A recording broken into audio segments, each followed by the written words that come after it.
Pero fue un gusto, abue.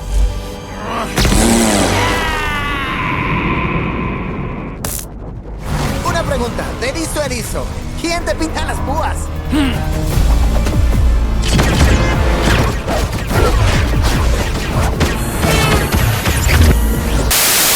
La película en todo momento está lo suficientemente cohesiva como para no interrumpirse en momentos de relleno que generalmente opacan y quitan la relevancia de su transcurso, que en comparaciones de las anteriores películas, la participación actoral humana tuvo una presencia un poco más añadida que la participación de Sonic y sus amigos, y en la primera película se basó en la exploración del personaje y la construcción de su relación paternal con Tom, alias Lordona, teniendo un resultado ameno con 2 escenas de acción y persecución con la presencia villanesca de Ivor Robotnik. Me siento como Vin Diesel. Lo importante es la familia, Tom. La segunda película se amplía ambos bandos y tramas que a la larga termina unificándose para el resultado taquillero que soltó en Rotten Tomatoes. Ahora, con esta cinta fílmica, además de que Jim Carrey tenía que actuar 2 personajes por la misma paga, la presencia y progresiva aventura que el Team Sonic se empeñó en busca de respuesta y evitar el fin del mundo, para un fan sí se sintió esa conexión con el videojuego, sabiendo que en el mismo videojuego, en Sonic Adventure 2, la historia se centra más en la búsqueda de respuestas desde la aparición de Shadow, despertando el interés de Tails y Amy para saber detrás de los acontecimientos destructivos desde que Sonic cayó en aquel helicóptero de Gong.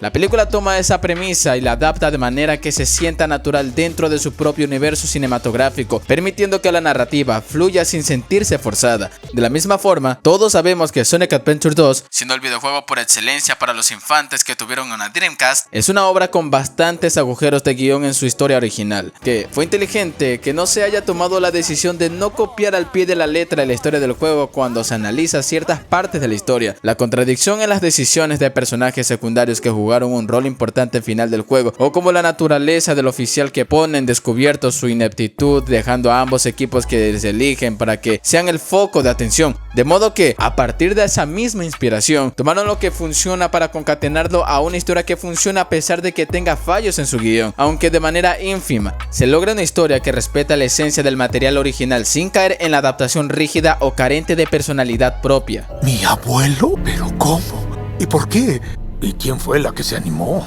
Desde mi perspectiva, Sonic tuvo una ligera involución en su personaje, ya que, si lo hablamos desde películas anteriores, su supervelocidad le da esa adrenalina tras recorrer largas distancias en muy pocos segundos, que sutilmente está justificado si hablamos en un desarrollo como tal. Desde que conoció a Tails y Knuckles, con el tiempo formaron equipo, y las aventuras que tenían fortalecieron sus vínculos, y es ahí donde nace esa pequeña involución en el personaje que orgánicamente se la percibe un poco molesta, recayendo desde que nunca perdió una batalla. Su única gran derrota con relación a batalla fue el haber perdido a Garra Larga, su figura materna, una experiencia que le permitió con el tiempo hallar una familia. Y ahora que vemos en el personaje de Sonic notar que casi perdió a Tom, la manera en que sus amigos tratan de detenerlo pone de manifiesto su poca preparación cuando atentan esta clase de situaciones humanas que afligen el corazón de una persona, algo que sintió parecidamente con Garra Larga, que ni siquiera sabemos si está viva al momento de que Sonic chiquito trató de ayudarla, siendo una pista de su supervivencia desde que Amy apareció con esa peculiar túnica proveniente del mundo de Sonic aparentemente, lo que deja abierta la posibilidad de que Garra Larga haya encontrado una manera de sobrevivir o que su legado continúe de alguna forma en este universo cinematográfico. Sin embargo, el problema con Sonic con esta entrega radica en que su evolución como personaje se siente más estancada en comparación con la progresión que tuvo con las películas anteriores. En la primera, aprendió el valor de la familia y la importancia de confiar en otros. En la segunda, comprendió la responsabilidad de ser héroe y lo que significa proteger a quienes ama. Pero en esta tercera parte, aunque enfrenta conflictos emocionales significativos, su actitud impulsiva y su dificultad para manejar el dolor lo llevan a actuar de manera imprudente, lo cual, aunque coherente con su personalidad temeraria, da la sensación de que no ha aprendido lo suficiente de sus experiencias previas. Si bien es comprensible que la amenaza de Shadow y la posibilidad de perder a Tom lo afecten profundamente, su falta de crecimiento en términos de toma de decisiones estratégicas y emocionales hace que su rol en la historia, en algunos momentos, se sienta más reactivo que proactivo. objetivo. Por otro lado, la introducción de Shadow como contraste directo con Sonic hace que esta dinámica se vuelva más interesante, ya que muestra cómo la venganza y la ira pueden consumir a alguien, en comparación con el enfoque más optimista de Sonic. No obstante, la película habría ganado mucho más si se hubiera enfatizado mejor el impacto de estos eventos en el propio desarrollo de Sonic, permitiendo que su personaje tuviera un crecimiento más claro en lugar de sentirse atrapado en un ciclo de errores similares a los del pasado. Son estos momentos que no necesariamente se necesita optar por un desarrollo más de lo que los personajes como Tails y Knuckles ameriten en progresar, dado que es una situación que no los impulsa a ir más allá de sus límites, pero sin dejar de lado que pueden contribuir orgánicamente en la solución del conflicto sin que todo recaiga en los erizos protagónicos o protagonistas. Somos familia.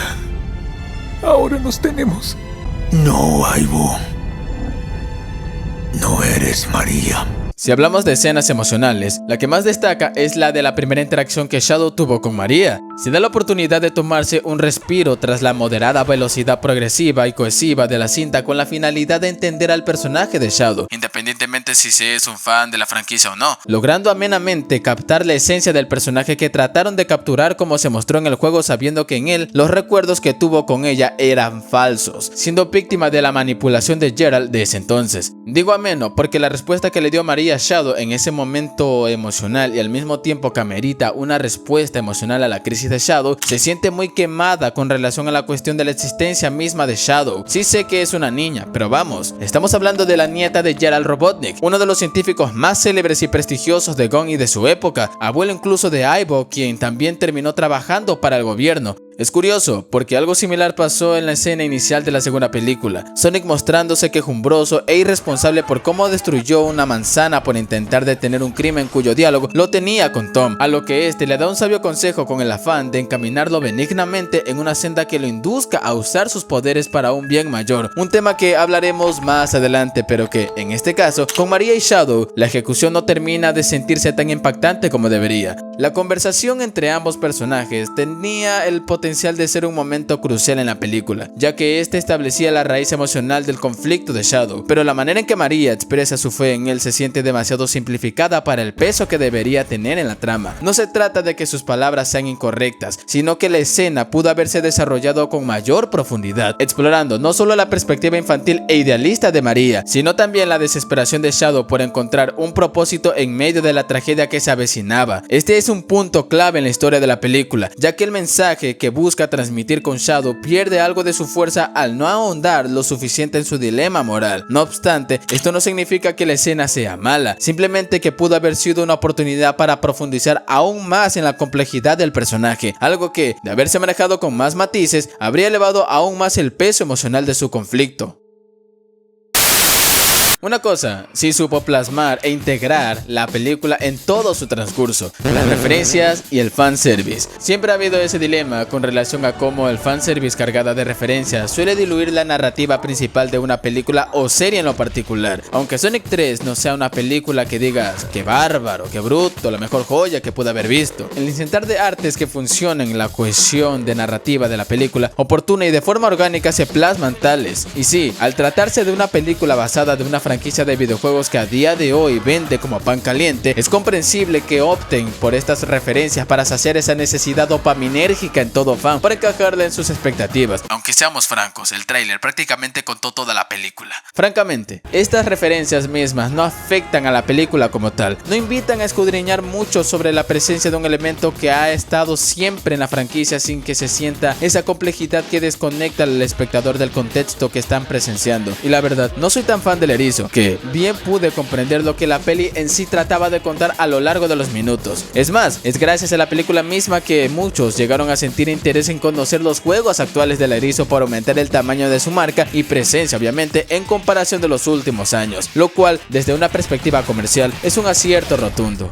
Sonic 3 no solo funciona como una película de entretenimiento, sino también como una estrategia de marketing bien ejecutada que reaviva el interés en la franquicia, atrayendo tanto a nuevos jugadores como veteranos nostálgicos. gráficos. Al incluir estos elementos de fanservice sin que interrumpan la fluidez de la historia, la cinta logra mantener un equilibrio entre rendir homenaje al material original y contar su propia versión de los eventos de Sonic Adventure 2. A pesar de esto, la cinta logra transmitir una sensación de celebración de la franquicia, funcionando como un producto que honra su legado, sin perder de vista que, al final del día, sigue siendo una película destinada a un público amplio. Su capacidad de mantener la esencia de Sonic mientras introduce a más personas al universo del erizo azul es sin duda uno de los mayores logros. Una cosa sí podemos asegurar, que el 2024 fue el año de Shadow. Por favor, tuvo su skin en Sonic Origins, un gran preludio de lo que fue su pretérita vida en Ark, el remaster de Sonic Generation cuya trama supera con creces a la de Sonic a pesar de los cambios en ese apartado de su campaña, y ahora la película que, aunque no le ganó en taquilla a Mufasa, sí lo hizo en críticas como para creer que la maldición de las películas de Sonic aún siga vigente a día de hoy. Ahora, centrándonos en el personaje de Shadow, el desarrollo de Shadow siempre se ha visto muy fluctuante y difuso a lo largo de las décadas, tanto así que estuvo a punto de ser relegado de la franquicia hasta este momento. Aunque su mentalidad se alineó correctamente en el actual canon de los juegos, este Shadow está muy alejado al que conocemos en los juegos, y eso no significa que sea algo malo. Él afirma desconocer su procedencia ante las palabras de María, lo cual, a lo largo de ciertos medios, su actitud edgy era tan molesta en los cómics que muestra ser moderadamente oscuro en su actitud sin que se perciba muy exagerado o reducido únicamente a actuar de esa manera, cuando esa misma fenomenología de la que padece lo hace muy susceptible al cambio que le propinó Sonic en base a su experiencia didáctica de la redención en uno mismo, algo que en los juegos siempre ha sido un punto de debate entre los fans.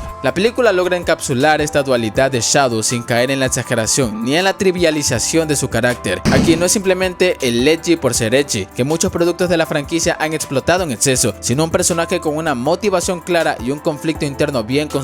Su motivación de destruir la Tierra es muy primitiva en relación a su conocimiento vago del mundo porque, como bien se muestra en la escena postcrédito, que este sobrevive al final, se añade la presencia de Black Doom, su creador como tal, lo cual explica bastante el por qué chocó con la Tierra en un asteroide, una posibilidad abierta que amerite su participación en la cuarta película, justificando simultáneamente la aparición de Amy Rose en la penúltima escena postcrédito, lo que sugiere que la saga cinematográfica de Sonic está construyendo su propio universo narrativo con una progresión estructurada y un desarrollo de personaje más elaborado de lo que muchos esperaban. Si bien su motivación inicial de destruir la Tierra es un reflejo de su confusión y del dolor que carga tras la pérdida de María, la pérdida no se limita a presentarlo como un antagonista unidimensional. Al contrario, su encuentro con Sonic y su gradual exposición a nuevas perspectivas le permiten, aunque de forma sutil, cuestionar su propósito y la validez de su rencor. Este proceso de transformación, aunque no es completo en la película, deja la puerta abierta para que en futuras entregas veamos una evolución más profunda del personaje, alejándose de la interpretación superficial de rival oscuro de Sonic y explorando más su identidad y conflicto interno. Es evidente que Sonic 3 ha dejado sentado las bases para una expansión del universo cinematográfico, y con la posible aparición de Black Doom, que bien se abre otra posibilidad de explorar elementos más oscuros y filosóficos de la franquicia sin perder la esencia de aventura y acción que la caracteriza. La pregunta ahora es cómo manejarán este balance en la cuarta entrega sin caer en la trampa de simplemente replicar lo que ya funcionó, sino expandiéndolo de manera que enriquezca aún más a los personajes y su historia. Bueno, soy Snow THX-Men y nos veremos en un próximo video. Dios los bendiga. Sonic, gracias por hacerme sonreír. Aquí entre nos, este video casi se iba a convertir en los media del canal.